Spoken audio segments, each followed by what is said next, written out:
Hi everyone, it's Alan from Proposition Rundown. Today I wanted to talk about California Proposition 16. Because of all the propositions that we'll be voting on, Prop 16 will be turning back the clock and bringing back a policy that California used to have, affirmative action. The fact that California used to have affirmative action allows us to look through the data and see how affirmative action worked in the past in order to give us an idea of the effects of Prop 16 if it were to pass. What you will see in this presentation is what affirmative action will do in California and possible effects and trade-offs we would predict based on the historical data. Okay, let's get started. First, an overview on what Proposition 16 is. Prop 16 will ask California voters to amend the state constitution to repeal 1996 Proposition 209. A yes vote will remove language of Prop 209, allowing for affirmative action in California since 1996. A no vote will keep the language of Prop 209. Please see the links provided in the description below to see who is funding each side of the debate. Okay, so what will Prop 16 do?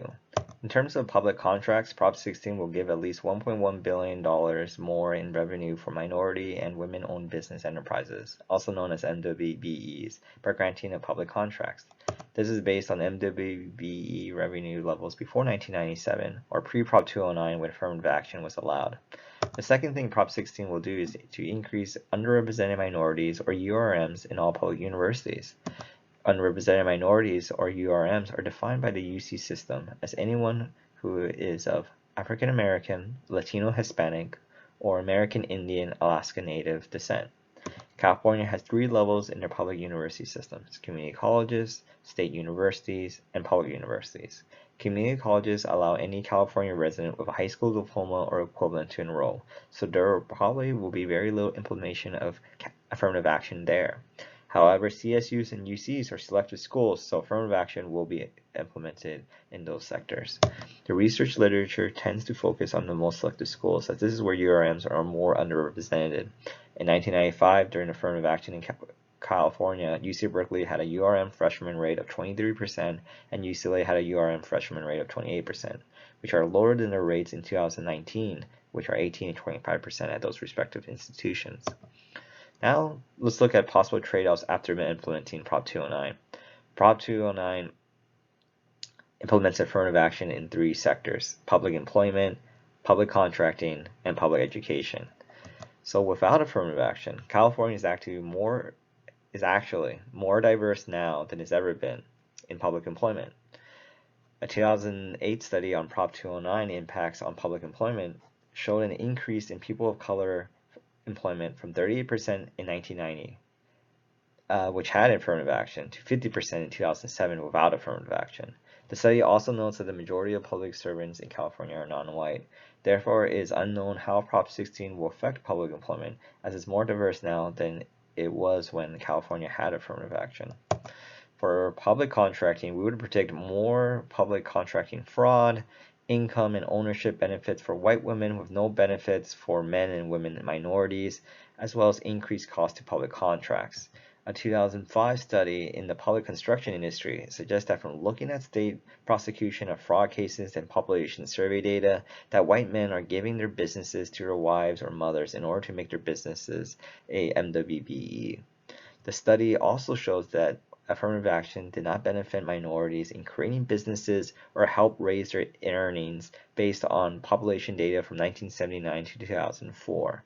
But the same study does show that these programs did help white women in increased self-employment and earnings during that same time period. Also, another study from 2007 showed that after passing Prop 209 in California, state contracts became 5.6% cheaper.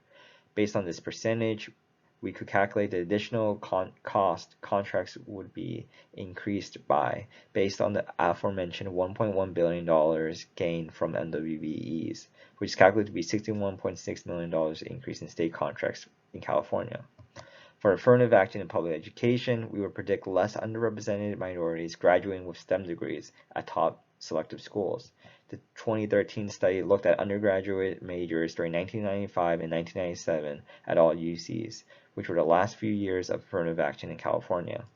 What they saw was that minorities who initially declared a STEM major at UC Berkeley and UCLA switched out at rates of 65 and 52% respectively, and only 14 and 17% of minority students who initially declared a STEM major graduated with a STEM degree at those respective institutions.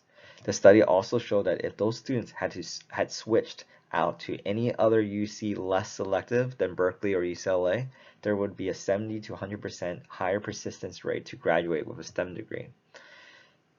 Another thing we looked at was, in terms of affirmative action, was we would predict there would be less Asian Americans at very selective UCs.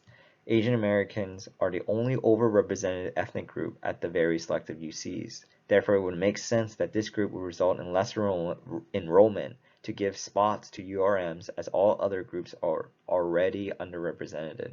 Hypothetically, if Prop 16 was enacted in 2019 and the URM percentages were reverted back to the affirmative action era percentages, at UC Berkeley and UCLA, there would be 452 and 276 less Asian American students at those respective campuses, a 13 and 10% drop in Asian freshman enrollment, respectively.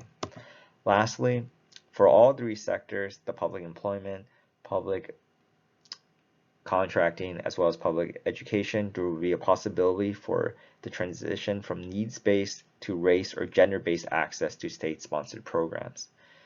Evidence of this is in UC-sponsored academic preparation program called Puente, which originally targeted exclusively Latino students.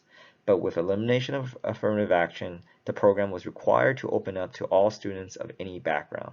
For this specific program, we would predict that the program would revert back to helping only Latino students exclusively. And there you have it, the relevant background, what implementing the props would actually accomplish, and possible trade-offs based on empirical data to give you the information needed to make the most informed decision to vote on Prop 16. As you can see here, these are the references, and as all my videos, they're always going to be referenced. So check it out. It's provided in the description below. And if you like this video, please like, subscribe, and comment on and let me know what other California propositions you would like to see me do. And thanks for watching, and see you guys at the polls November 4th.